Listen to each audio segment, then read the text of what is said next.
প্রিয় দর্শক বন্ধুরা, দেশ এবং দেশের বাইরে থেকে যেখান থেকে আমরা ভিডিও দেখতেছেন সবাইকে জানাই আসসালামু আলাইকুম। তো আজকে চলে আসলাম তান্ত্রিক কবিরাজ খাদিজা বেগমের কাছে, কারণ আগে একটা সাক্ষাৎকার নিয়েছিলাম, নেওয়ার পর আপনারা অতিরিক্ত পরিমাণের প্রশংসা গাইছেন। তো তিনি ভারত থেকে আগত, এইখানে এসে অল্প দিনে অনেক মানুষের মন জয় করে নিচ্ছে।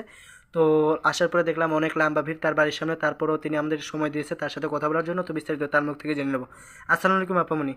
ওয়ালাইকুম সালাম। জি, ভালো আছেন আপামনি? জি আলহামদুলিল্লাহ ভালো আছি। জি, এই যে আপনি নানা ধরনের জিনিসপত্র বেশি আছেন, আপনি কোনো কিছু করতেছিলেন নাকি? জি একটু কাজে আছি, ধরেন বাচ্চা কাচ্চা হয় না, এই কাজে আমি আছি। জি, কি ধরনের কাজ করে থাকেন?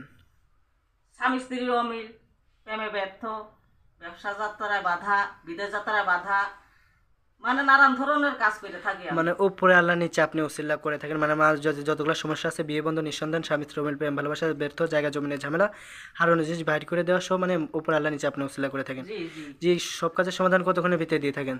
সব কাজের সমাধান ধরেন 72 থেকে 24 ঘন্টার ভিতরে। 24 ঘন্টার ভিতরে দিয়ে থাকেন। তো আপনি কি বংশগত কবিরাজ না নিজের ইচ্ছাগত হয়েছেন?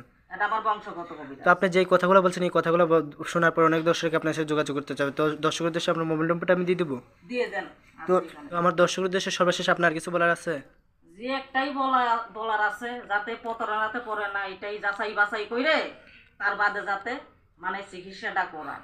জি, আর কিছু বলার নাই। তো জি, আর দর্শক কিছু বিন্দু, বলার আপামনি নেই। যেভাবে বলছো ওইভাবেই করবেন, ইনশাল্লাহ ফলাফল পাবেন। ভালো থাকবেন, সুস্থ থাকবেন। আসসালামু আলাইকুম।